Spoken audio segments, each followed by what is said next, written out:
시청자 여러분 안녕하십니까. 신통방통 윤태윤입니다. 자, 검찰이 어젯밤 민주당 돈봉투 살포를 주도한 혐의로 강래구 씨에 대한 구속영장을 청구했습니다. 검찰은 강 씨의 신병을 확보한 뒤에 금품 마련과 전달 경위 등을 조사하고 송영길 전 대표의 지시와 인지 여부 등을 확인할 방침입니다. 자, 지금부터 네 분의 출연자들과 함께 이야기해보겠습니다. 먼저 소개해드리겠습니다. 반갑습니다. 안녕하세요.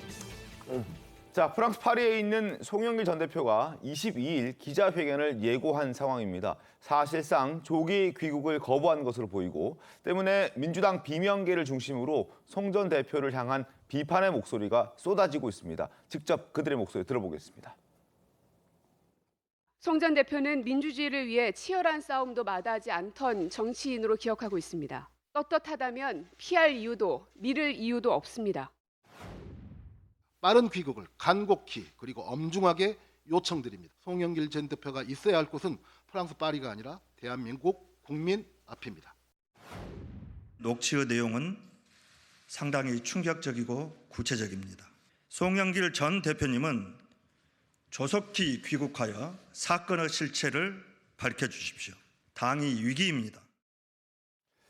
자, 송영길 전 대표를 향해서 귀국하라는 당내 목소리가 많이 나오고 있습니다만 송 전 대표는 조기 귀국을 할 생각은 적어도 지금까지는 없어 보이는 그런 상황입니다. 자, 토요일 22일 한국 시간으로 밤 11시에 기자회견을 한다는 그런 입장을 밝힌 상태인데 과연 납득할 만한 해명이 나올지 그 부분 좀 궁금해집니다. 김종욱 위원장님 어떻게 보십니까? 납득할 만한 해명이 나오겠습니까? 근데 보면은 이제 그 송영길 대표가 지금까지 네. 이 사건에 대해서 규정을 한 것이 뭐냐면 이거는 이정근의 개인적 일탈이다. 그렇습니다. 이렇게 얘기를 했잖아요. 네. 그 이후에 보도에서 본인의 이름이 여러 차례 거론이 됐고 근데 직접 이정근 씨와 통화하는 내용에서 아주 친밀한 네, 네, 네. 사이라는 그런 정황 증거가 확실해지고 있는데도 본인은 그냥 이것은 개인적인 일탈이다라고 얘기를 했고 또 나는 들어가서 할 얘기가 별로 없다. 거기다가 이것은 검찰의 기획수사다. 네. 이런 식으로 사건을 규정을 했단 말이에요. 그럼 적어도 그 22일 날 기자회견에서는 만약에 본인이 이제 납득할 만한 해명을 하려면 지금 전개된 상황에 대해서 다 얘기를 해야 되잖아요. 네. 선은 이렇고 후는 이렇고. 근데 그런 말이 별로 나올 것 같지가 않습니다. 네. 저는 깜짝 놀란 게 이분이 백팩을 그 등 가방을 메고 이제 수업을 들으러 간다는 거 아니에요. 그러니까 파리의 비지팅 스칼라로 간 모양이에요. 뭐 방문 교수라고 하지만 그거는 뭐 교수가 아니고 가서 수업 듣고 뭐 이러는 거니까 그 교환 교수로 간 것 같은데 지금 수업을 들을 정신이 있는지 잘 모르겠는데 정말로 태어나서 그런 건지 아니면 태어난 척을 하는 건지 정말 잘 모르겠어요. 지금 대한민국은 완전히 발칵 뒤집혔고 그다음에 자신이 대표로 있었던 당은 지금 존망의 위기에 지금 처해 있는 거 아닙니까?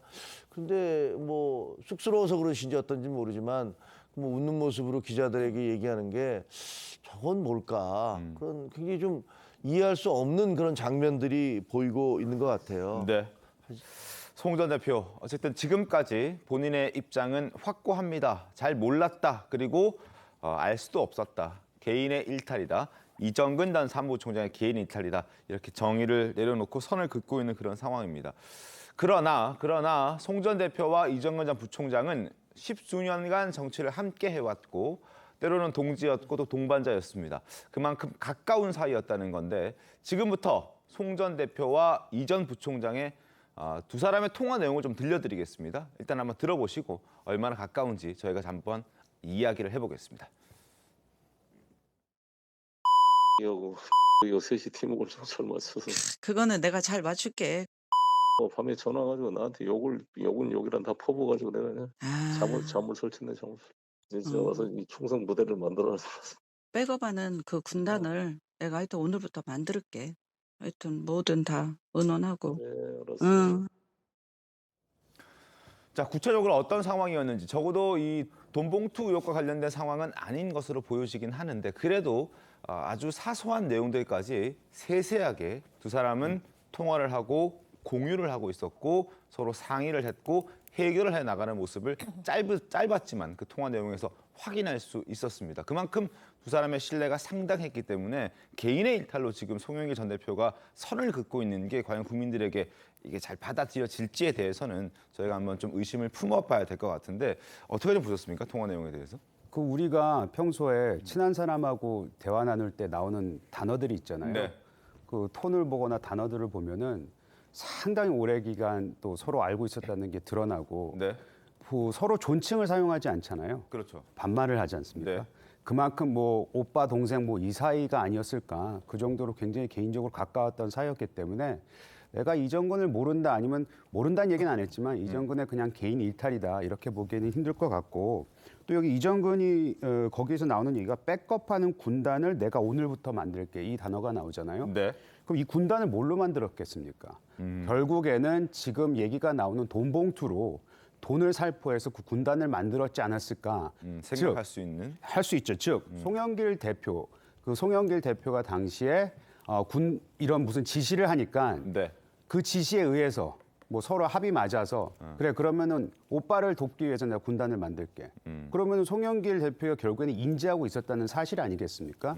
그래서 이건 서로 가까웠다는 것을 보여주는 것뿐만 아니라 네. 지금 나오고 있는 여러 가지 이 돈 살포, 불법 자금 이 부분에 대해서 송영길 대표가 충분히 인지하고 있지 않았을까라는 것을 생각하게 하는 부분인 것 같습니다. 알겠습니다. 장윤 변호사님 어떻게 보셨습니까? 네, 굉장히 가까운 사이죠. 그래서 사무부 총장 자리에도 앉힌 겁니다. 네. 이 사무부 총장 자리에 맞는 인물인지에 대해서도 당내에선 설왕설래가 있었지만 송영길 대표 체제에서는 이정근 사무부 총장, 이 당의 살림을 사는 것이거든요. 그래서 굉장한 신뢰관계가 있었다, 믿는 관계였다, 측근으로 분류됐다라는 건 부인할 수가 없어 보이고요. 지금 이 녹취에서 나오는 사실, 뭐 얼마 전까지만 해도 민주당에서는 송영길 대표가 직접 녹취에 등장하지는 않지 않느냐라고 하지만 네네네. 예, 등장했죠. 그리고 등장했죠. 이정근 사무부총장과 네. 통화를 하는 내용이었습니다. 그렇다면 이 국면을 해결하는 방향은 사실 하나입니다. 송영길 대표가 조기 귀국해서요 상황을 설명해야 됩니다. 이 설명을 송영길 대표를 대신해서 해줄 사람은 없습니다. 지금 강내구 이사 같은 경우에 검찰이 영장을 청구했다라고 밝혔죠. 네. 부인하고 있는 취지로 알려지고 있는데 녹취의 내용이 너무나 많고 너무나 많은 만큼 하나하나 다 가공되거나 조작됐거나라고 주장해보기는 어려운 것 같습니다. 그리고 대단히 구체적이어서 거기에 부합하는 사실관계들이 드러나게 되면 영장 발부 가능성도 높아지고 사실상 송영길 대표로 수사는 경유해서 올라갈 수밖에 없을 겁니다. 알겠습니다.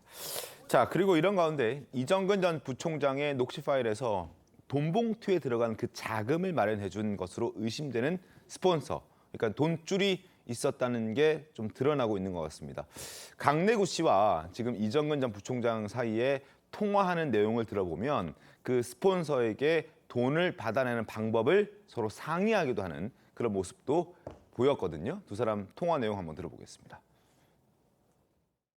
월요일 날 오면 밥값이 없다. 현찰로 좀 마련해줘라. 얘기해 놓으십시오. 얼마? 그러면은 1,000만 원 이렇게 얘기해야 돼. 그러면 얘는 100만 원을 생각하고 있다. 1,000만 원을 두드려 맞기 때문에 500을 갖고 옵니다. 아시겠죠? 진짜 완전 엑기스 전수해주네요.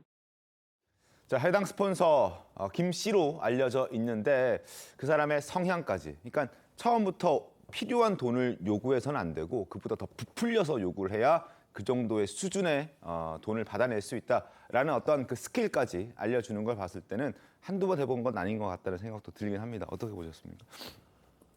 뭐 굉장히 참담하죠. 저거 그냥 들으면 건설 현장에서 조직폭력배가 기업체, 건설 회사한테 돈 뜯어내는 것과 뭐가 다르겠습니까? 야, 우리 돈 없으니까 네. 1억 내놔, 뭐 1,000만 원 내놔. 야, 뭐 그래야지. 저희가 그 돈이 어디 있습니까? 이거 좀 깎아주세요. 이러면서 이제 주는 건데 지금 정치 자금을 받아내는 방법도 똑같이 그렇게 했다는 거 아니겠습니까?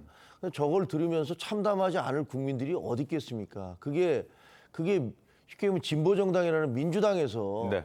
그 당의 핵심 관계자들이 저런 식의 대화를 주고받았다는 사실이 지금 공개된 거 아닙니까? 정말로 뭐라고 드릴 말씀이 없고요. 명백하게 이 진상을 밝혀내서 네. 과연 어디까지 얼마나 많은 돈을 그동안 받아왔고 그다음에 그런 식으로 어떻게 뿌려왔는지가 다 낱낱이 드러나야 된다라고 생각을 합니다.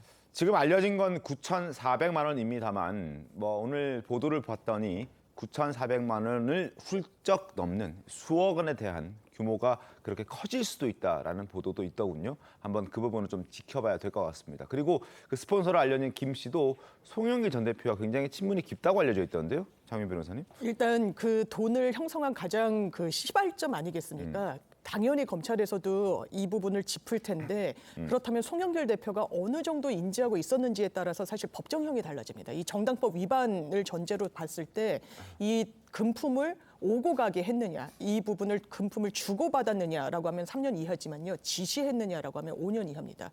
더 높이, 더 강하게 처벌을 받는 겁니다. 그렇다면 이 스폰서라고 지칭되고 있는 김 씨의 존재를 알았는지, 그 사람이 얼마를 몇 해간 갖다 줬고 그 돈이 어떤 경위로 뿌려졌는지를 어느 선까지 알았는지가 상당히 중요해 보이고요. 지금 오간 녹취를 보면 아예 몰랐다라고 항변을 끝까지 송 대표가 할 수 있을지, 그러니까 이 김 씨, 이 스폰서와도 연결고리가 있는 거 아니냐라는 전망, 분석이 나오는 것 같습니다. 알겠습니다. 따져봐야 될 부분들이 한두 가지가 아닌데요. 일단 김 씨가 돈을 준 대가로 그 김 씨의 딸을 이재명 캠프에 출근시켰다라는 녹음 파일도 있습니다. 이 윤관석 의원과 이정은 전 부총장 사이의 대화에 그런 내용들이 등장하는데 한번 들어보시죠. 오늘부터 출근했다. 아, 그랬어요? 정무팀에 내가 야, 전화해볼게요. 있나? 촐랑거리고 또 여기저기 얘기하지 말고 나한테 얘기도 안 하던데. 또 아마 그 전화를 받으면 너한테 아빠한테 먼저 하겠지. 그러니까 네가 또 제발 그 촐랑거리지 말고 가만히 있어. 또 자, 결국 송영길 대표와 잘 아는 스폰서 김 씨가 있고, 그리고 그 이후에 그 돈을 받아서 돈 봉투로 이렇게 당 경선 과정에서 살포를 하고 난 다음에, 그리고 이재명 그 당시 대선 후보 캠프에 그 대가로 딸을 취업시켜줬다. 이렇게 볼 수 있는 그런 정황들이 나온 겁니다. 자, 화면 한번 보도록 하겠습니다. 비디오를 좀 띄워주시기 바라겠습니다. 자, 자녀의 스폰서 이대선 캠프에서도 근무를 했다. 2021년 10월 14일 오전에 윤관석 의원과 그리고 이정은 전 부총장의 통화 내용에서 여러 가지 내용들이 나왔는데요. 일단 윤관석 의원이 스폰서 김 씨 딸의 이력서를 달라고 해라라고 했더니 보름 뒤에 이제 또 통화를 하게 된 거죠. 오늘부터 출근했다, 정무팀에. 그리고 촐랑거리지 말고 여기저기 얘기하고 다니지 말고 제발 좀 가만히 있어라라고 얘기를 하는 겁니다. 자, 어찌됐든 이런 상황들이 있었기 때문에 여러 가지 말들이 참 많았던 거고, 그리고 JTBC 보도에 따르면 김 씨의 딸은 또 이재명 대표의 어떠한 여러 가지 일들을 도왔다라고 하는데 이 부분은 어떻게 좀 봐야 될까요? 대가성이 인정된다라고 봅니까? 일단 청년들이 대선 캠프에 자진해서 오는 경우들도 있죠. 네. 그리고 이게 국회에 취업하거나 할 때는 이력서에 한 줄 넣을 수도 있는 겁니다. 아마 일반 사경을 갈 때는 큰 이력으로 좀 평가받지 못할 거예요. 그렇지만 지금 대화 오간 내역을 보면요. 뭔가 이 아버지가 돈을 준 거에 대해서 딸에게 뭔가 이 대선 캠프에서 일할 수 있는 기회를 자진해서 주는 것처럼 보여지는 측면이 있습니다. 그렇다면 이 너무 사람이 많고 이런 부분을 감안하더라도 이게 특혜로 비칠 수 있는 부분도 분명히 있기 때문에 네. 이게 어떤 대가 관계가 혹시 있었나? 왜냐하면 대가 관계라는 건 법적 평가를 할 때 상당히 포괄적으로 인정이 되기 때문에요. 이 부분까지 좀 짚어봐야 될 부분이 있는 것 같고요. 그리고 이정근 사무부총장이 어떤 좀 평판을 받았는지가 저는 이 녹취에 나온다고 봅니다. 촐랑거리지 말고라는. 제발 좀 자중하라는 취지로 거듭 이야기를 하거든요. 그렇다면 이 부분과 관련해서도 본인이 뭐 검찰이 협조를 하는지 안 하는지는 뭐 정확하게 알려지고 있지는 않지만 좀 부적절하다는 점에 대해서는 이론의 여지가 없다라고 생각합니다. 이재명 의원님, 그리고 이재명 대선 캠프에 꽂았다. 뭐 이재명 대표와 관련성 좀 어떻게 보십니까? 그리고 그 말씀하신 대로 이 정무팀에 넣어줬잖아요. 네. 정무팀에는 민감한 정보들이 말 그대로 많이 돌아다닐 거 아니에요. 그러니까 대선 캠프뿐만 아니고 모든 선거 캠프에서 정무팀은 매우 중요합니다. 그래서 정무팀에 들어갈 때는 뭐 정무팀장도 있고 뭐 그 좀 직급은 있겠지만 그 누구도 감히 들어갈 수 없는 검증을 하는 건데, 그 정무팀에 넣어줬다는 거는 그만큼 윤관석 사무총장이, 당시 사무총장이 네. 중요한 사람을, 이 김 씨를 이재명한테까지도 연결을 해주고 싶지 않았나라는 그 부분을 우리가 의심할 수 있다고 저는 생각을 하고요. 또 하나는 이정근의 아까 말씀하셨지만 촐랑거리지 마, 요 네네. 부분 있잖아요. 여기서 다시 한번 말씀드리고 싶은데, 저기에서 저희가 뭘 유추해낼 수 있냐면은 이정근 이 사무부총장은, 이정근이라는 사람은 뭐든지 자기가 알면은 내가 했다, 내가 이렇게 만들어냈다라고 그 사람들한테 이렇게 얘기를 하는 스타일이기 때문에 주위 사람들한테 이렇게 떠벌리고 다니니까 윤관석 의원이 야 제발 요번만큼은 좀 조용히 해 이런 얘기를 한 거 아니겠습니까? 뭘 유추해낼 수 있느냐? 아마도 예전에 돈을 받으면 그걸 삽입했을 때 분명히 송 대표나 윤관석 사무총장 그 주위에 있던 모든 사람들한테 내가 이렇게 열심히 하고 있어를 굉장히 많이 떠벌리고 다녔을 거예요. 즉 송 대표가 나는 몰랐다라는 얘기가 또 한 번 믿겨지지 않는다. 이런 부분을 저는 알 수 있을 것 같아요. 알겠습니다. 저는 어저께 그 녹취록이 공개됨으로 해서 네. 이 돈봉투 사건이 또 다른 차원으로 진화하고 있다라고 어떤 생각합니다. 차원이요? 그러니까 두 가지가 있잖아요. 하나는 송영길 대표가 관계가 있나 없나에 대한 그런 상당한 논란이 있었는데 이정근과 얼마나 가까운 사이였는지를 보여주는 직접 목소리가 등장한 거 아닙니까? 네. 그 이전에는 간접적으로 뭐 송이 있는 데서 송이 네, 얘기를 네. 했어 이런 얘기지만 이정근과 직접 대화를 하고 있는 그런 것들이 등장을 했고 또 하나는 이재명 대표와의 관계예요. 그런데 지금까지 수많은 의혹, 돈봉투 의혹이 있었지만 이재명 대표라는 이름은 안 나왔었어요. 네. 전혀.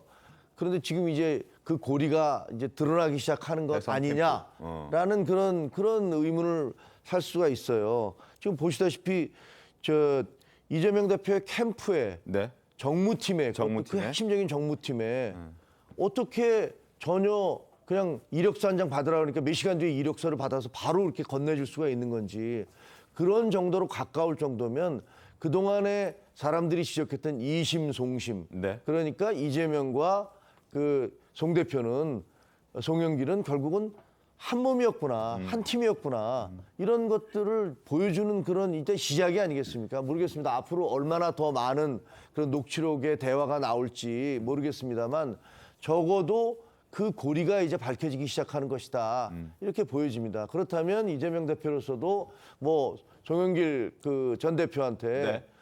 글쎄 꼬리 자르기 식으로 할 수 있을지는 잘 모르겠어요. 쉽지 않을 것 같습니다. 알겠습니다. 자, 이재명 대표. 그래서 고민이 더 깊어지고 있습니다. 기자들이 계속된 질문을 함에도 불구하고 답변을 하지 않고 빠져나가는 모습을 연일 보여주고 있습니다. 영상 보겠습니다. 송영길 전 대표가 탈구에 직접 받아가는 정황이 발표가 됐는데 어떻게 보십니까? 초선 의원님들께서 당에서 사실근양을 해달라고 요청하셨습니다. 좀 어떻게 보실까요? 당하는 송영길 대표 출당까지도 고민하고 계시나요? 법인이나 초선 의원님들과 직접 만나실 계획은 없습니까?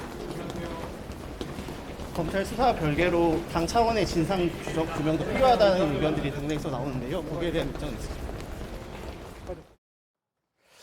자, 전혀 얘기하지 않고 지금 기자들 사이를 빠져나가는 이재명 대표 모습 보고 오셨습니다. 그런데 이 대표도 걱정이 될 거 아니겠습니까? 뒤에서는 그 지금 여의도에는 돈봉투를 받았다라는 그 의원들의 명단이 정보지로 돌고 있는 게 있습니다. 누구 이름이 이제 한 10수명이 거론되고 있는데 그 사람들에게 직접 다 전화를 해서 사실관계를 확인하고 다니고 있다. 이런 얘기들도 지금 나오고 있습니다. 최근 보도로도 이런 게 등장을 하긴 했는데 어찌됐든 걱정이 되니까 장윤 변호사님 네. 이렇게 직접 그렇죠. 그 파리에 있는 송영길 전 대표에게도 직접 전화하고 그렇죠. 의원들에게도 직접 다 일일이 전화하는 거 아니겠습니까? 민주당이 그럼 정확하게 언론에 보도되고 있는 적게는 10여 명에서 많게는 20명 선까지 있다는 현역 의원들 네. 명단이 아까 말씀 주셨듯이 정보지 형태로 그것도 아주 정확한 이름이 아닙니다. 첫 번째 가설은 1안, 2안 네. 이런 형식으로 지금 돌고 있거든요.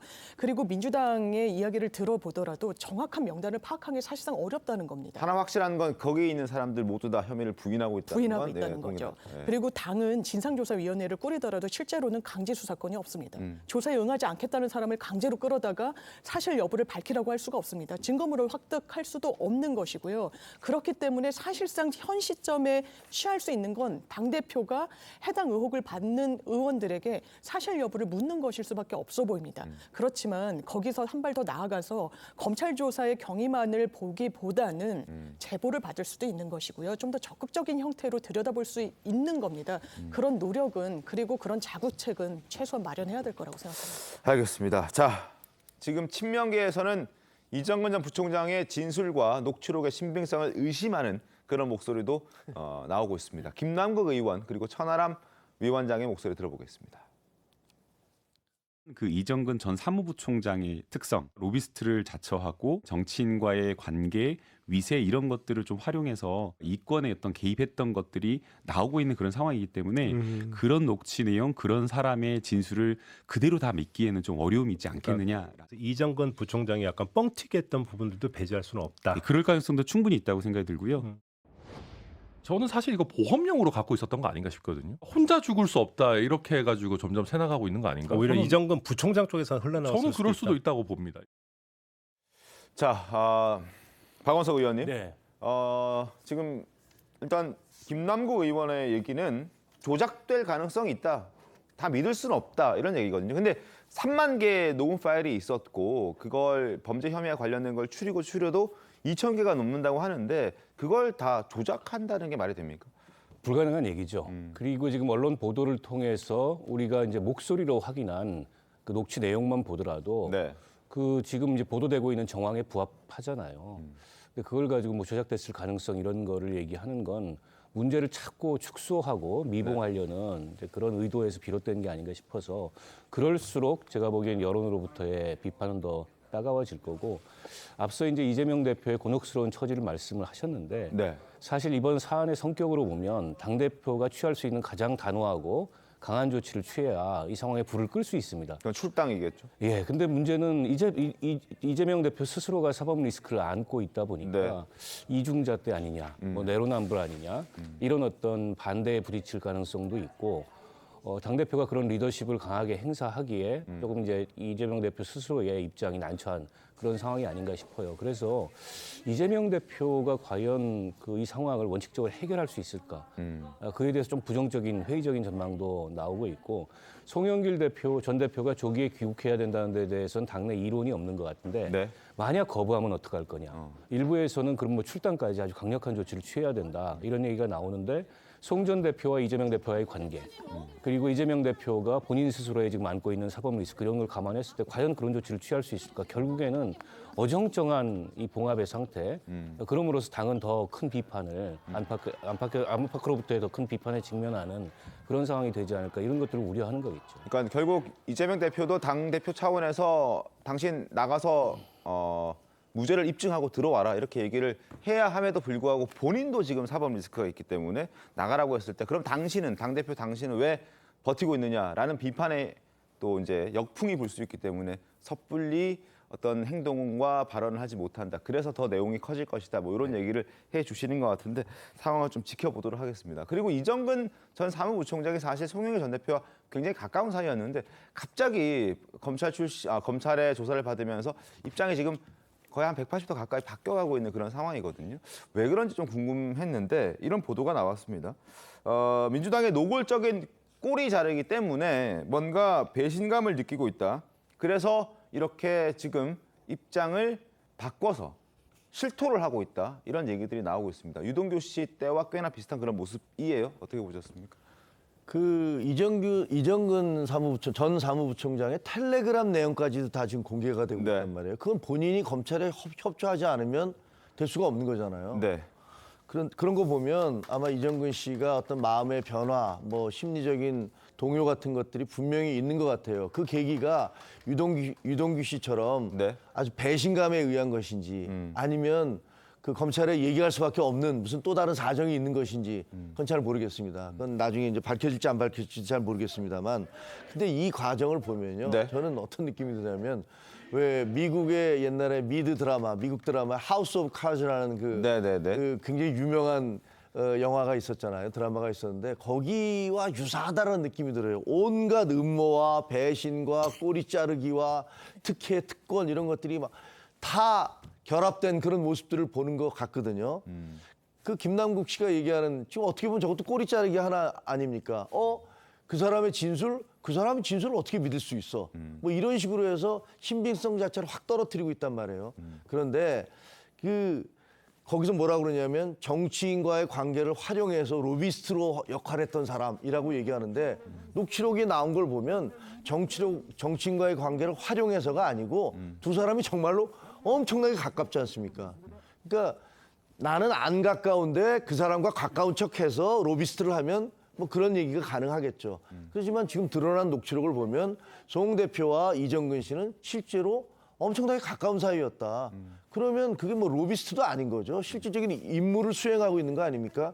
뭐 셋이서 같이 뭉쳐서 똘똘 잘 해줘 라고 얘기하고 나는 무슨 뭐 군단을 만들게 이런 얘기들이 오가는데 이게 어떻게 그 사칭을 해서 로비스트를 한다는 겁니까? 그 자체지.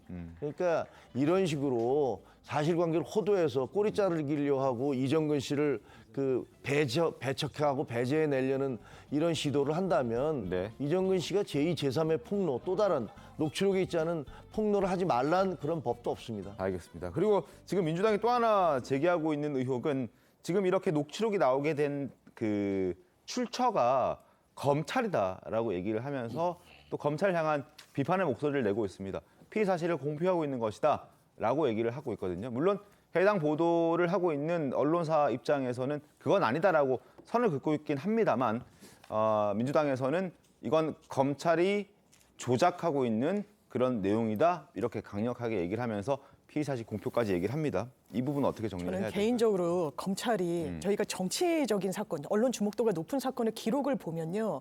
검찰이 수사 과정 중에 언론을 뭐 나쁜 말로 이용했구나라고 보여지는 부분들도 있는 경우는 있습니다. 그거는 뭐 어느 그렇죠. 정권이나 그러니까 뭐 여론전을 좀 펼치는 거죠. 그런데 이 사건으로 돌아와서 이 녹취 파일을 특정 언론사에 검찰에 주었을까? 사실 상상하기 어렵습니다. 왜냐하면 본인들이 다칠 수 있기 때문이에요. 일정 부분의 사실관계를 언론에 흘리는 형식으로 알려줄 수는 있다라고 봅니다. 기사의 단초를 제공할 수는 있겠죠. 그렇지만 녹취 파일을 지금 뭐 해당 언론사가 몇 개를 갖고 있는지조차 정확히 헤아려지지 않을 정도로 많이 확보하고 있다는 거 아니겠습니까? 그것도 굉장히 과거부터 갖고 있었다라는 건데 이게 검찰 발일까? 저는 다른 그 출처를 좀 모색해봐야 되는 게 객관적으로 맞는 것 같습니다. 알겠습니다. 자, 그리고 이렇게 엄중한 상황임에도 불구하고 친명계 의원들은 조금 아니한 상황 인식 때문에 더 도마에 오르고 있습니다. 정성호 의원과 장경태 의원 목소리 들어보겠습니다. 송 대표 본인은 저는 뭐 알지 못했을 거라고 저는 생각합니다. 전당대회 실체하다 보면요, 뭐 대표가 그런 거 무슨 관여하고 보고받고 할 시간이 제 경험상은 거의 없습니다. 그리고 금액이 뭐 국민들 전체적으로 뭐 큰 금액이라고 생각하지만은 대개 실무자들의 뭐 차비, 뭐 진짜 소위 말하는 기름값, 뭐 식대 이런 정도 수준이거든요, 사실은요. 50만 원은 사실 이게 이 한 달 밥값도 안 되는 돈이긴 하거든요. 50억을 7명에게 준 것과 50만 원을 20명에게 준 것과는 좀 차이가 있겠죠. 50만 원을 지급할 수는 있었을 것 같다는 생각은 드는데요. 그 의원들한테 300만 원. 의원들 300만 원은 국회의원이 300만 원 받을 이유도 없고 뭐 그럴 거에 욕심낼 이유도 없거든요. 그래서 좀 저는 이해가 안 갑니다. 자, 이 얘기의 취지는 결국 큰 돈 아니고 이 정도 돈은 뭐 선거하다 보면 뭐 할 수도 있는 그런 이야기다, 뭐 그런 규모다, 뭐 이렇게 얘기를 하는 겁니다. 근데 이게 국민들 입장에서는 이게 받아들여지지도 않을 테고 법률적으로 봤을 때도 10,000원, 20,000원만 오가더라도 이거는 심판의 대상이 됩니다. 근데 왜 이런 얘기를 할까요? 특히나 친명계 의원들이 너무나 적극적으로 좀 해명을 하고 있는 것 같다는 생각도 들거든요.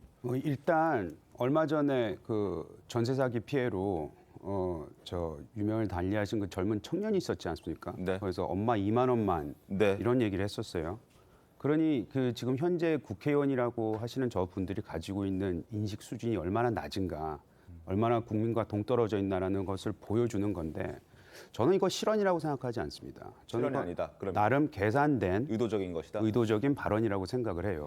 이 두 사람을 보면은요, 지금 장경태 의원도 그렇고 정성호 의원도 그렇고 지금 친명계 대표적인 의원으로 분류돼 있지 않습니까? 근데 지금 계속 나오는 얘기가 뭐냐면은 송영길 전 대표와 이재명 대표 간에는 서로 간에 너무 친밀하게 가깝게 정치 생활을 같이 해왔다. 그리고 그 과정 속에서 이재명 대표가 뭐 대표도 됐고 대선 주자도 됐고 대표도 됐다. 요 얘기를 하고 있는 거거든요. 그렇기 때문에 어떻게 해서든지 이 사건을, 이 게이트 수준의 이 사건을 계속 축소하려고 하는 그런 의도가 담긴 정치적인 발언이 아닌가. 저는 그런 생각이 들고 결국에는 아까 말씀드렸던 이재명과 송영길 대표의 그 고리를 어떻게 해서든지 축소시키고 끊기 위해서 이런 발언들을 해지 않았나라는 그런 생각을 해봅니다. 알겠습니다. 자, 계속해서 수사 상황을 좀 지켜보겠고요. 그리고 다음 주제 윤석열 대통령 이야기로 가겠습니다. 윤 대통령이 어제 취임 후 처음으로 물론 당선인 신분 때도 4.19 혁명 기념식에 참석했습니다만 2년 연속 대통령이 된 이후에도 참석을 했습니다. 이 자리에 이재명 대표도 참석했는데 윤 대통령이 이례적으로 사기꾼, 날조, 가짜뉴스 이런 예민한 단어들을 좀 꺼내 들었다고 합니다. 목소리 직접 들어보시죠. 우리가 피와 땀으로 지켜온 민주주의는 늘 위기와 도전을 받고 있습니다. 독재와 폭력과 돈에 의한 매수로 도전을 받을 수도 있습니다. 거짓, 선동, 날조 이런 것들로 민주주의를 위협하는 세력들은 독재와 전체주의 편을 들면서도 겉으로는 민주주의 운동가, 인권 운동가 행세를 하는 경우를 세계 곳곳에서 저희는 많이 봐왔습니다. 이러한 거짓과 위장에 절대 속아서는 안 됩니다. 4.19 혁명 열사가 피로써 지켜낸 자유와 민주주의가 사기꾼의 농락당해서는 절대 안 되는 것입니다. 자, 거짓, 날조, 선동, 그리고 돈에 의한 매수, 사기꾼, 거짓, 위장 이런 단어들을 등장시켰고 그 자리에 앞서 말씀드렸듯이 이재명 대표도 와 있었기 때문에 이걸 박원석 의원님, 민주당 겨냥해서 대본에도 없는 얘기를 윤석열 대통령이 했다. 이런 얘기들도 나오던데요. 어떻게 보세요? 뭐 대본에 있었는지 없었는지는 모르겠는데 내용으로 보면은 뭐 충분히 그렇게 생각할 만한 그런 행간의 의미가 있는 거죠. 사실 4.19 기념식 같은 곳의 대통령의 메시지는 대체로 통합의 메시지입니다. 그럼요. 네. 근데 윤 대통령이 어제 저 말씀은 통합과는 상당히 거리가 있는 어떻게 보면은 상대를 가짜 민주주의자, 사기꾼, 선동꾼 이렇게 규정하는 듯한 이제 그런 행간의 의미를 담고 있어서 그 자리에 앉아 있는 이재명 대표나 민주당 쪽에서 보기에 뭐 불쾌했을 측면도 있을 거고요. 그 불편함을 떠나서 대통령이 취임 이후에 맞이하시는 첫 4.19에 내는 메시지치고는 조금은 좀 너무 날이 서 있고 너무 어떻게 보면 통합과는 좀 거리가 있는 그런 뭔가 대통령이 화가 나신 듯한 이런 메시지여서 지금 저거 좀 염려된다. 가뜩이나 지금 취임 이후에 야당 대표와의 무슨 회동이나 이런 것도 한 번도 없었고 야당과의 소통, 언론과의 소통 이런 게 지금 일절 없는 상황이지 않습니까? 그런 상황에서 국정 운영을 그럼 앞으로 어떻게 해나가시려고 대통령께서 저렇게 강한 메시지를 내나 그런 점에서 좀 우려스러운 대목이 있는 거죠. 알겠습니다. 자, 그리고 이재명 대표 실제로 좀 표정이 굳었다고 하는 모습이 포착되기도 했습니다. 윤 대통령 목소리 들으면서 표정이 좀 안 좋았다라고 하는데 그 부분 영상으로 보겠습니다.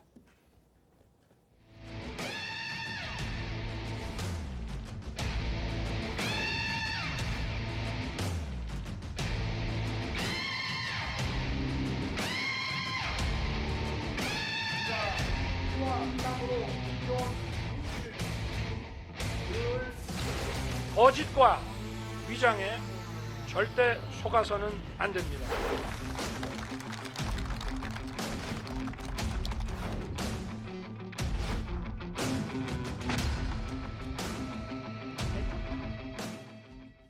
이 박수를 치는 이 포즈도 조금 작았던 것 같고 그리고 고개를 숙이는 것도 각도가 좀 작았던 것 같다는 생각도 드는데 어쨌든 불편함을 좀 드러내는 이재명 대표의 모습이었고 장윤 변호사님 그리고 SNS에서도 이 불편함을 여과 없이 좀 글로 표현을 했다면서요? 그렇습니다. 일단 이재명 대표는요. 아무리 강한 권력도 국민을 이길 수 없다라고 했는데 사실상 윤석열 대통령은 현 민주당의 상황을 직격했던 것으로 보이고 이 발언의 부적절성에 대해서 이재명 대표는 SNS를 통해서 이 강한 권력도 국민을 이길 수 없다. 이 권력을 관철하려고 하지만 국민 뜻을 거스르고 있는 거 아니냐라는 우회적인 비판적인 메시지를 냈습니다. 그렇기 때문에 사실 강대강 국면으로 치닫는 게 이런 정치적인 분기점, 이벤트를 통해서 사실 모아질 수도 있고 해결될 수도 있는데 그런 기회를 사실 더 책임이 있다고 할 수 있는 대통령께서 놓치신 게 아닌가 좀 아쉬운 부분이 있어요. 알겠습니다. 그리고 민주당 대변인도 관련해서 목소리를 냈습니다. 들어보시죠. 야당과 언론을 가짜뉴스, 선동꾼으로 매도하고 민주적 의사결정 시스템을 위협하는 사기꾼이라고 칭하고 싶은 것입니까? 굴욕 외교와 국정무능으로 추락한 국정 지지도를 가짜 뉴스와 선동의 결과라고 강변하고 있으니 한숨만 나옵니다.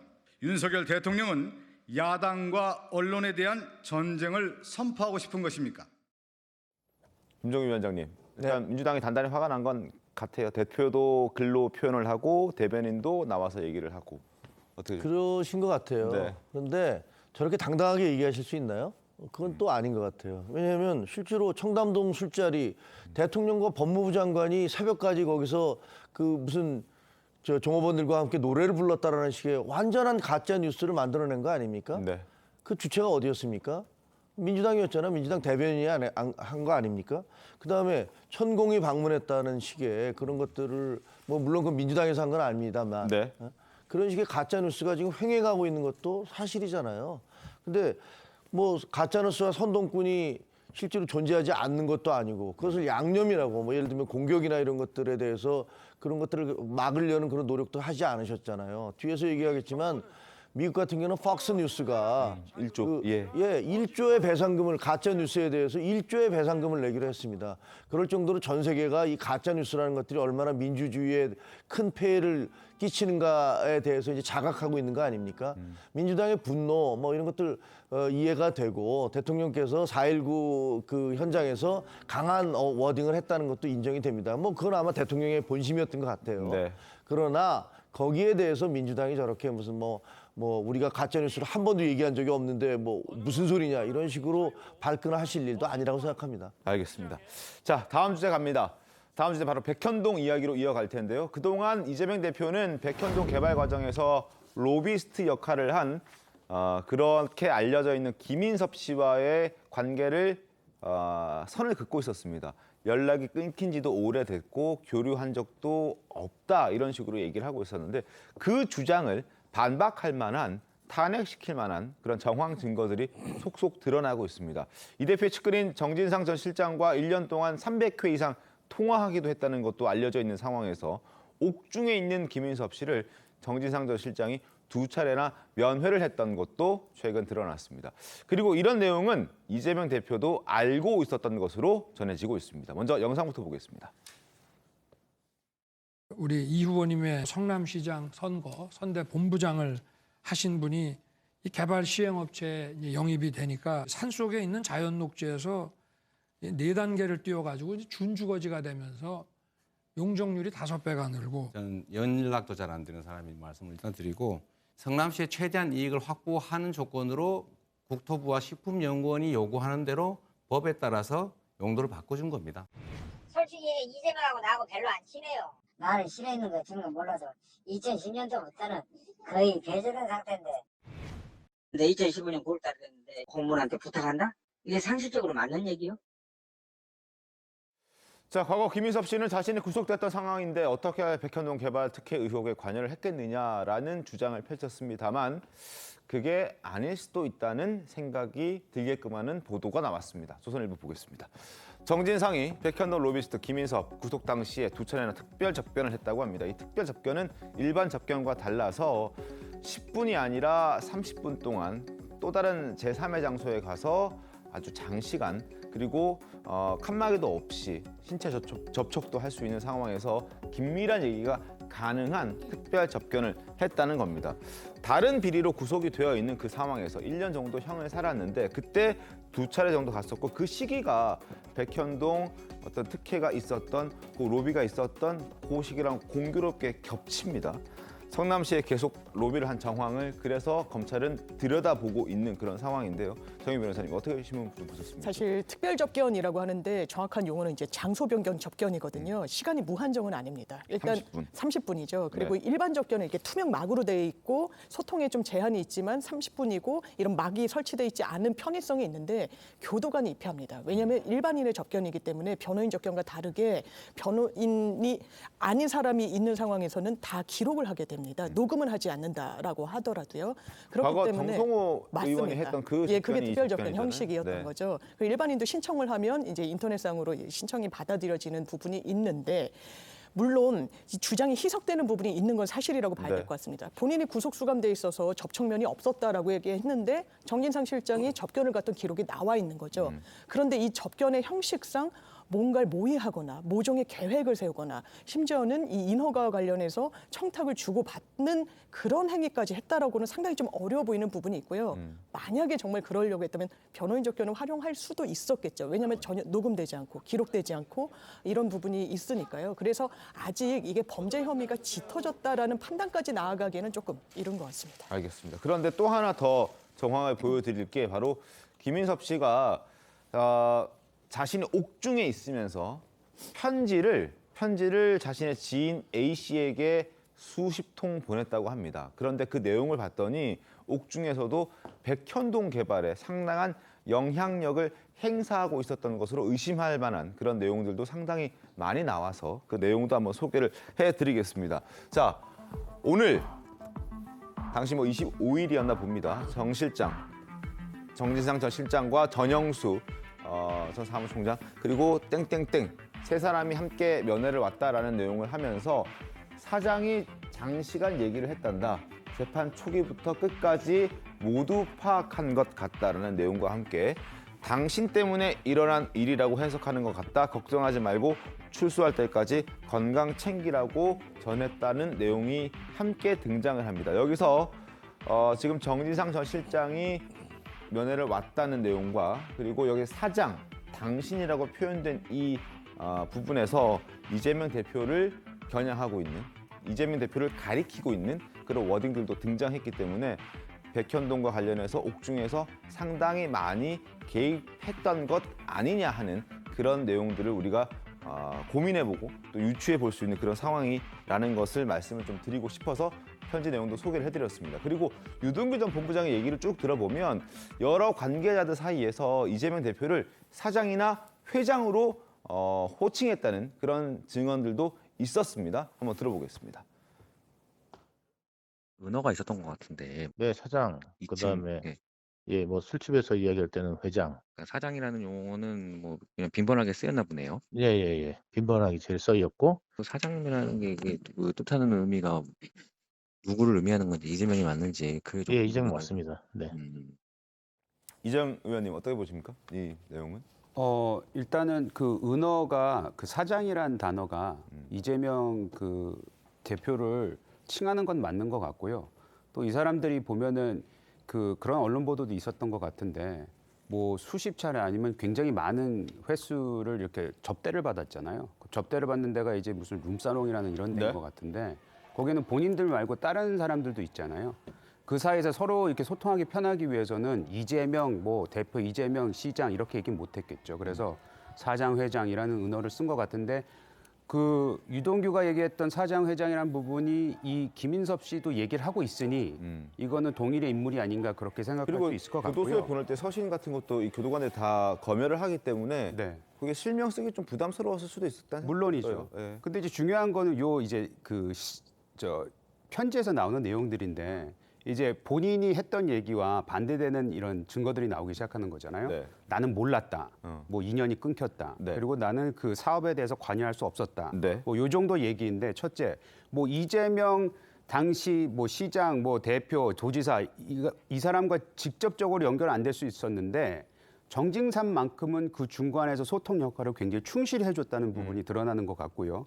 또 그 과정에서 여기에는 안 나와 있는데 그 사업에 대해서 지시하는 내용도 이 편지에 담겨 있는 걸로 저는 들었습니다. 즉, 이 편지를 통해서 그 다른 사람들한테 외부에 있는 사람들한테 이렇게 사업이 잘 진행되고 있고 이 사업이 잘 진행되는 이유는 내가 아무리 이 안에 있어도 이 실세들이 나를 접견을 해와서 이 사람들이 나한테 약속을 한 게 있다. 그래 나를 믿고 이 사업을 잘 진행시키도록 해라라는 내용이 들어있는 걸로 전 들었는데 만약 그렇다면은 아무리 옥중이었다 하지만 밖에 있는 사람들로서는 실질적인 그 인허가권을 가지고 있는 사람들이 밖에서 안에 있는 사람 도우면 이거 되겠네라고 생각하지 않았겠어요? 그래서 그런 부분에 있어서는 아까 얘기했던 난 사업에 관여할 수 없었다라는 부분을 정반대로 얘기할 수 있는 그런 부분인 것 같습니다. 박원석 의원님 어떻게 좀 바라보셨습니까? 글쎄요, 뭐 저 맥락상 정확하게 당신이라는 지칭이 이재명 당시 시장을 지칭하는 건지 확언할 수 없지만 맥락상 그렇게 해석할 수 있을 것 같아요. 네. 그리고 김민섭 씨하고 영 관계가 없는 게 아니고 과거에 이제 손대본부장을 맡았을 정도로 네. 가까운 사람이었고, 그리고 김민섭 씨가 어쨌든 아시아 디벨로퍼라는 부동산 개발 회사에 들어갔고 그 이후에 백현동 사업이 급진전된 것도 사실이지 않습니까? 결국 그 이재명 대표가 이 사안에 대해서 해명하고 있는 거는 그건 국토부나 어쨌든 이렇게 계속 요구를 했기 때문에 식품연구원이나 내가 용도 변경을 한 거지. 내가 이걸 가지고서 무슨 뭐 사업자들한테 특정한 이익을 주기 위해서 용도 변경을 한 게 아니다라는 게 이제 이재명 대표의 항변이에요. 근데 이제 4단계 종상향이라는 것은 이 개발 사업에서도 굉장히 드문 상황이고, 그럼요. 네. 또 애초에 개발 계획을 세웠을 때는 임대주택 부지로 그걸 활용하기로 했다가 임대주택은 아주 최소한의 비율로 줄이고 네. 분양함으로써 결국 사업자들이 막대한 이익을 누렸지 않습니까? 그게 이제 업무상 배임에 해당하느냐 안 하느냐, 이게 이제 법적 쟁점일 텐데, 그 과정에서 김민섭 씨가 어떤 역할을 했느냐, 이게 중요하기 때문에 지금 김민섭 씨와 관련된 이런저런 검찰 수사가 진행이 되고 있는데요. 어찌 됐건 간에 그 이재명 대표가 그동안에 해명해왔던 바가 국민들이 보기 어떨지 모르겠습니다만 그렇게 설득력 있지는 않습니다. 왜냐하면 4단계 종상향이라는 게 워낙에 이례적인데 아무리 그걸 국토부가 뭐 압박을 하고 식품연구원에서 원한다고 하더라도 나중에 그게 불러일으킬 문제를 책임을 의식해서라도 그런 인허가를 잘 하지 않거든요. 그러면서 이게 석연치 않은 측면이 있는 거죠. 알겠습니다. 저는 이 진실이라는 것은 결국은 드러나게 되는구나라는 것들을 느끼는데요. 그동안에 이재명 대표께서 하신 말씀들, 나는 김문기 모른다. 그리고 백현동은 국토부가 날 협박해서 내가 어쩔 수 없이 그 인허가 내준 거다. 그 쌍방울 김성태하고 통화한 적도 없다. 뭐 이런 얘기들을 계속 하셨었잖아요. 그리고 여기에서도 김민섭이 나랑 무슨 상관이야? 라고 얘기를 했는데 지금 나오는 증거들을 보면 정말 몰랐을 수가 있을까라는 그런 증거들이 지금 쏟아지고 있는 거 아닙니까?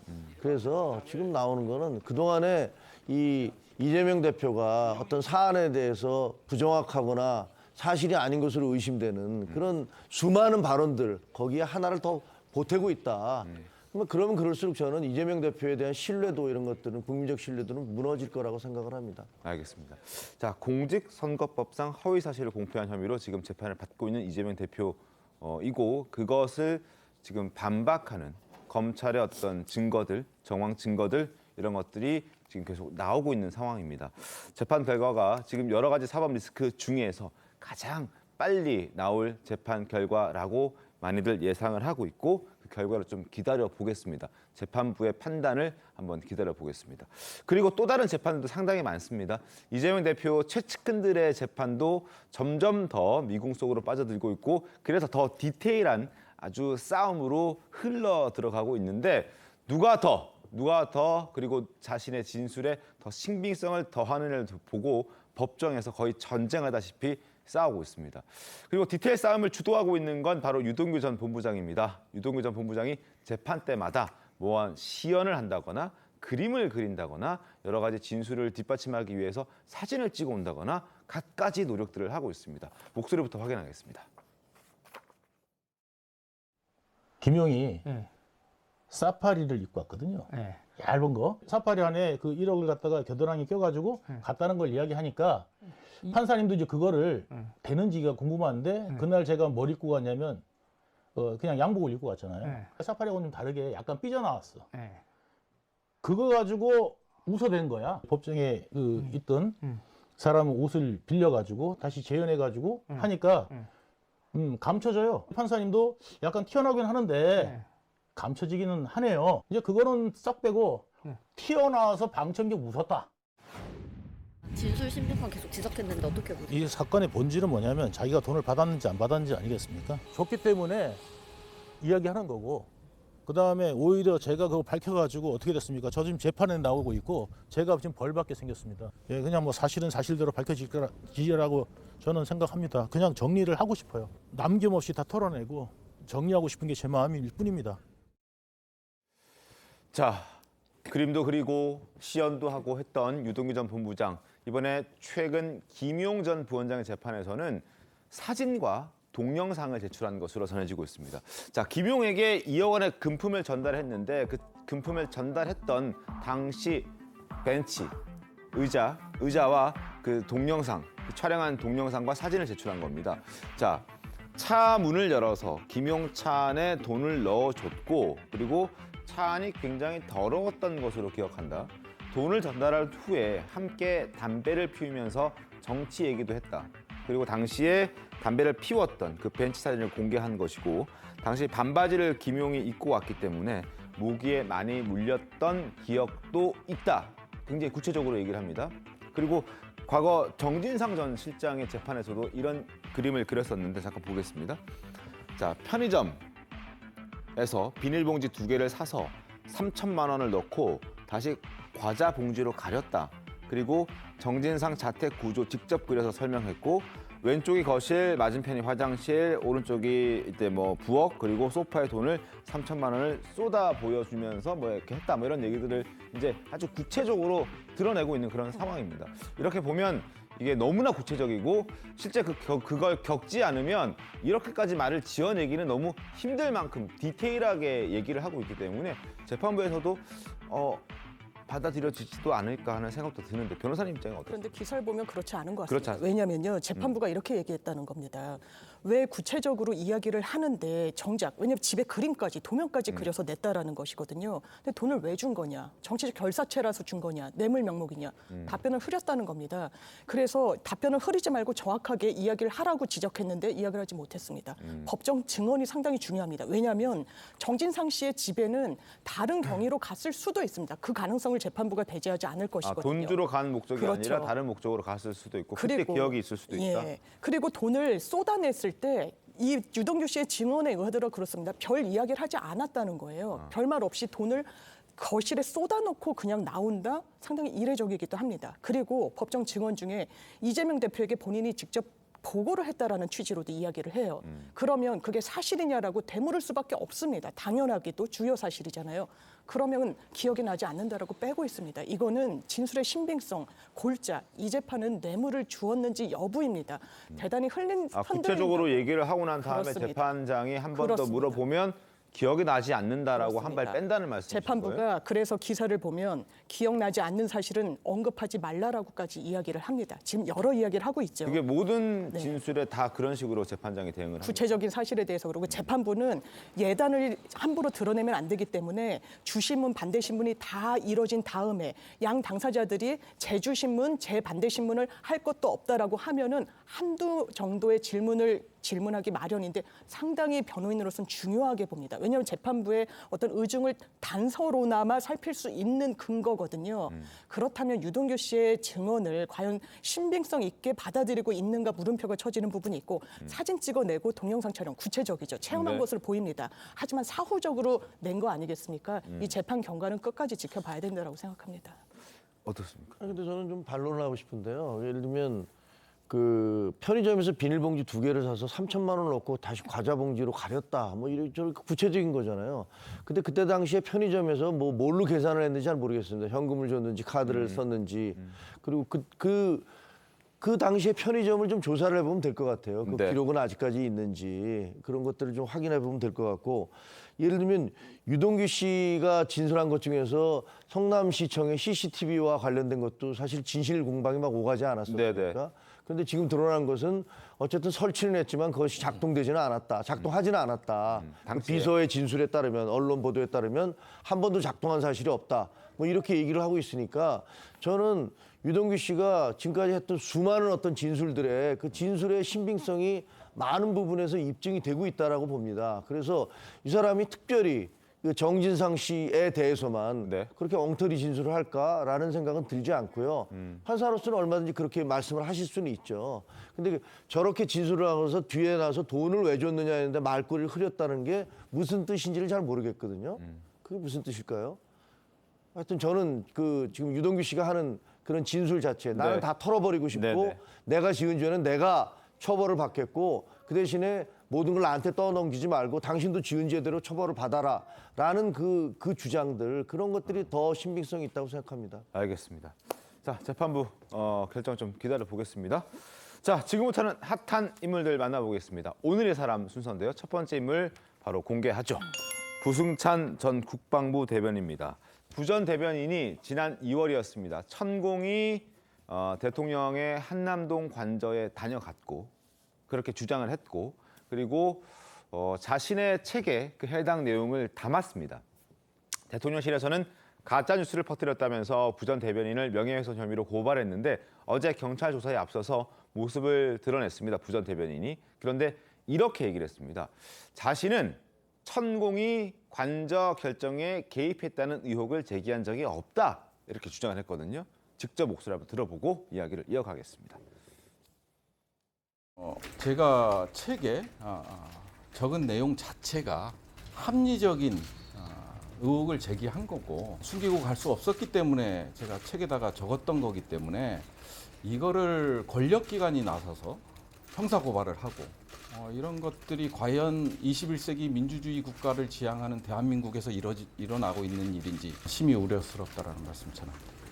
누구를 명예훼손했는지 그거를 잘 모르겠습니다. 저는 단 한 번도 천공 이외에 단 한 번도 다른 사람 이름을 거론해 본 적이 없거든요.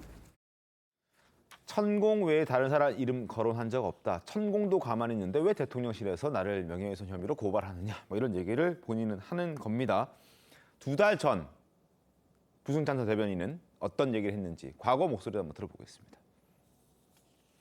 국회 차원에서의 어떤 국정조사라든지 특검이라든지 이런 것들이 물론 추진이 돼야 된다고 보여집니다. 이게 민간인이 국정 정책 결정에 이제 개입한 의혹이 있는 거니까요. 이거는 완전히 국가사에 민간인이 개입하는 이게 중차대한 문제이기 때문에 이거는 진짜 아니길 바란다.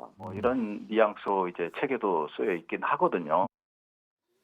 자, 본인은 천공이 관저에 갔다는 것만 얘기했지 가서 어떤 개입을 했다라고 얘기는 하진 않았다. 이렇게 얘기를 하고 있는데 지난 2월에 얘기를 들어보면 국정 정책 결정에 개입한 의혹이 있다라는 표현도 했고요. 그리고 국가사의 민간인이 개입하는 중차대한 일이라는 표현도 본인은 사용했습니다.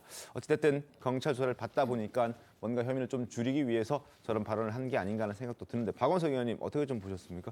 뭐 책에 쓴 내용은 부승찬 전 대변인이 주장하는 게 맞습니다. 다녀갔다는 얘기만 했지 개입했다는 의혹까지 책에서 제기한 건 아니에요. 근데 이제 그 책 출간과 관련돼서 이런저런 인터뷰도 하고 방송도 출연하다 보니까 이제 그런 의구심을 가지고서 이 사안에 대한 수사가 필요하다, 조사가 필요하다 이런 얘기는 했던 거죠. 그래서 지금 출판물에 의한 명예훼손인데 그 책 내용만 보면 다녀갔다는 사실만 얘기했지 어떤 의도를 가지고 누구를 명예훼손하려고 내가 한 게 아니다. 이 주장을 하는 것 같아요. 그럼에도 불구하고 지금 뭐 이 소송뿐만이 아니라 압수수색도 당했잖아요. 군 기밀을 유출했다는 이유로 여러 가지로 지금 수사를 받고 있는데 저는 조금 이해가 안 되는 게 이 수사가 그렇게 어려운 수사인가? 왜 이렇게 장기화되나? 사실관계를 확인하고 확정짓는데 그 점이 조금 잘 이해가 안 됩니다. CCTV도 한참 만에 찾았지만 그것도 드문드문 다 모든 장면이 다 녹화가 된 게 아니고 비어 있는 부분이 있다 이렇게 얘기를 하고 통신 기록도 이제 한참 만에 조회를 했는데 뭐 없다 그건 결론이 났습니다. 근데 참고인으로 지금 그 천공이라는 분 출석하라고 하는데 계속 지금 출석을 회피하고 있고 피의자 조사도 이제 정의당의 김종대 전 의원도 이 피의자로 고발이 됐는데 딱 한 번 받았대요 지금까지. 이게 벌써 지금 수개월이 지났는데 왜 수사가 이렇게 진척이 안 되고 빨리 결론을 못 내나. 사실은 뭐 국민들이 여기에 대해서 의구심을 제기하는 국민들도 있고 그리고 거의 이걸 뭐 기정사실로 믿는 이제 그런 어떤 의혹을 가진 분들도 있는데 왜 이걸 갖다 이렇게 빨리 그 수사를 진행시켜서 사실관계를 확정하고 정말 누구에 대한 명예훼손이 있었다면 그에 대해서 법적인 처분을 내리는 게 그렇게 어려운 일인가. 그 점에 있어서 좀 이해가 잘 안 됩니다. 김종인 위원장님. 네. 저는 뭐 글쎄요. 이게 말이 되는 논리인지는 잘 모르겠어요. 부승찬 씨가 주장하기는 이게 합리적 의심이라고 얘기를 합니다. 이게 어떻게 합리적 의심이 될 수가 있죠? 그 자기가 그 천공이 왔다라고 이렇게 주장을 했었잖아요. 근데 그냥 천공이 왔다는 사실관계가 아니라 맥락으로 천공이 국정에 개입을 했고 그래서 국정을 개입한 것은 민간인의 국정 개입이기 때문에 국정농단이다라는 맥락으로 계속 주장하고 있었던 거 아닙니까? 근데 이것을 합리적 의심이다. 그러면 지난번에 뭐라고 그랬냐면요. 그 다른 사람이지만 김의겸 대변인은 대통령과 법무부 장관이 새벽까지 술을 먹고 뭐 이랬다는 것도 합리적인 의심에 해당한다.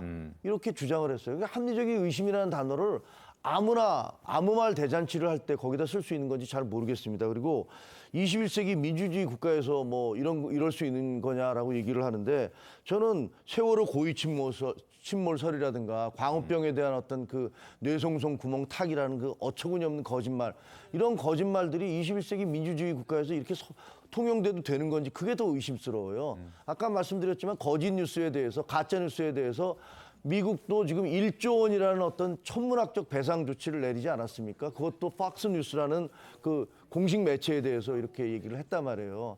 따라서 저는 지금 우리나라에서 가짜 뉴스가 너무 많이 횡행하고 있고 그 가짜 뉴스의 생산지가 그냥 일반 유튜버들이나 이런 게 아니고 저 국방부 대변인을 했다는 사람이 혹은 민주당의 대변인이라는 사람들이 앞장서서 그런 말씀을 하고 계시기 때문에 이런 사태가 계속되면 안 된다. 이거는 분명히 민주주의를 위해서라도 건강한 민주주의를 위해서라도 이런 부분들은 정정돼야 된다. 이렇게 생각을 합니다. 알겠습니다. 자, 천공 의혹이 불거진 이후에 야당에서는 적극적인 공격이 시작되기도 했었습니다. 목소리 들어보겠습니다. 윤석열 대통령의 관저 물색 과정에서 천공이 깊숙이 개입했다는 의혹이 제기되었습니다. 만약 김종대 전 의원의 발언이 사실이라면 그야말로 제2의 국정농단에 해당될 만큼 중대한 일이 아닐 수 없습니다. 이번에는 천공의 냄새가 계속 납니다. 윤석열과 천공 사이에서 박근혜 최순실의 냄새가 납니다. 관저 이야기에도 천공, 용산 이야기에도 천공. 대통령 관저 이전이라고 하는 굉장히 그 국가안보상의 중요한 문제일 수 있는 그런 사안을 뭐 역술인의 판단에 의해서 뭐 했다고 하면은 굉장히 문제가 되겠죠. 천공이 한남동 공간을 둘러본 또 1주년을 곧 맞이하는 공론과 수구의 민주주의의 방화벽이 파괴되고 신정일치 사회의 그 단상까지 드러나는 그야말로 어떤 역사적 진실을 기려야 될 우리가 아주 중차대한 시간이 아닌가 저는 그렇게 생각합니다. 자, 두 번째 인물 만나보겠습니다. 두 번째 인물은 바로 태영호 국민의힘 최고위원인데요. 최근 잇따라 설화가 있었는데 백범 김구 선생에 대한 또 설화가 추가적으로 나왔습니다. 어떤 내용인지 보겠습니다. 화면 보시죠. 자, 태영호 의원이 김구 선생이 김일성의 통일전선 전략에 당한 것이다. 이런 얘기를 했습니다. 김일성은 공산 정권을 세우기 위해서 김구 선생을 이용했다. 이런 얘기까지 합니다. 그랬더니 김기현 국민의힘 당대표가 참지 못하고 경고의 메시지를 태영호 최고위원에게 날립니다. 당분간 언론 인터뷰에 응하지 말고 역사 논란에 휩싸이지 않도록 주의해라. 공부 좀 해라. 뭐 이런 얘기를 한 거거든요. 어떻게 보셨습니까? 전 요즘 매우 당황스럽죠. 당황스러운 이유가 저도 우리 당에 오래 이제 몸담고 정치를 하고 있는데요. 네. 이런 상황을 본 적이 없어요. 무슨 뜻이냐면은 예전에 그 최고위 우리 지도부가 뭐 권력 투쟁 또지는 권력을 갖기 위해서 뭐 집단적으로 행동을 한 적은 많습니다. 근데 그건 정치적인 그 일선에서 나온 행위들이었는데 이번에는 그 지금 출범한 지 얼마 안 된 지도부에서 그 최고위원 3명이 여기 나와 있는 태영호 최고위원을 포함해서 각자의 이슈로 인해서 굉장히 당에 부담이 되고 있거든요. 그래서 이분들에 대한 그 얘기를 어떻게 해야 될지 다 잘못한 부분이 없지 않아 있고 뭐 경중은 좀 틀리긴 하지만 지도부에 힘이 실어줘야 되고 뭔가 잘못됐을 때 지도부로서 안정감을 해줘야 되는데 이런 일이 일어난다는 것에 대해서 매우 안타깝게 생각을 하고요. 네. 이제 겨우 이제 윤리위 이 태영호 의원을 포함해서 최고위원을 포함해서 윤리 얘기가 나오고 있고 본인 스스로도 또 본인 스스로 회부를 했다고는 네, 하지만 그렇죠. 그 부분들이 이제 곧 진행될 거기 때문에 좀 지켜봐야 될 것 같습니다. 알겠습니다. 윤리위원장은 정해졌고 이제 윤리 구성도 뭐 곧 이제 완료가 될 것으로 알려져 있고 그래서 김재원 최고와 함께 태영호 최고도 아마 윤리위에 회부가 되지 않을까. 그래서 어떤 수준의 징계가 내려질지 한번 혹은 징계가 안 내려질 수도 있는 거 아니겠습니까? 보도록 하겠습니다. 국민의힘이 어떤 결단을 내려서 국민들의 선택을 조금 신뢰를 더 회복할 수 있는지 한번 기다리고 지켜보도록 하겠습니다. 세 번째 인물 만나보겠습니다. 세 번째 인물은 바로 김주혜 양입니다. 자, 북한의 김주혜 양이 지금 김정은 위원장 옆에 있으면서 성냥을 들고 있는 모습이 포착이 됐습니다. 성냥을 들고 있는 모습이. 자, 왜 성냥을 들고 있었을까? 궁금해지는 대목들이 많은데 화면 잠깐 볼까요? 어떻게 됐는지. 자, 지금 보시는 것처럼 빨간색 동그라미 쳐놨죠. 저 김정은 위원장 옆에 걸어가고 있는 김주혜 양인데 오른손에 성냥이 들려 있습니다.